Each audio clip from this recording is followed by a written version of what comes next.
செயலுக்காக வரும், இது சம்மந்தப்பட்ட நபருடைய செயலுக்காக தான் வரும்.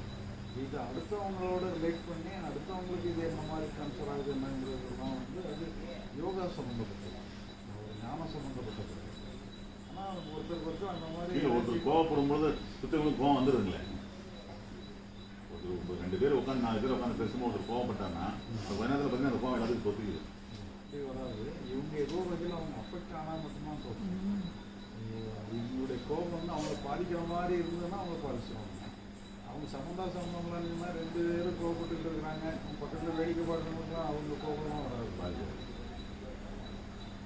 அப்போ இந்த எனர்ஜியை பொறுத்த வரைக்கும் நெகட்டிவ் எனர்ஜி பாசிட்டிவ் எனர்ஜி நம்ம பெருசாக ஒன்றும் கன்சிடர் பண்ணணும். ஞானத்தை பொறுத்த வரைக்கும் யோகா மார்க்கத்தில் அவங்க சொல்கிறது அவங்க அனுபவத்தில் சொல்லக்கூடிய விஷயம் மட்டும் எடுத்துக்கணும்.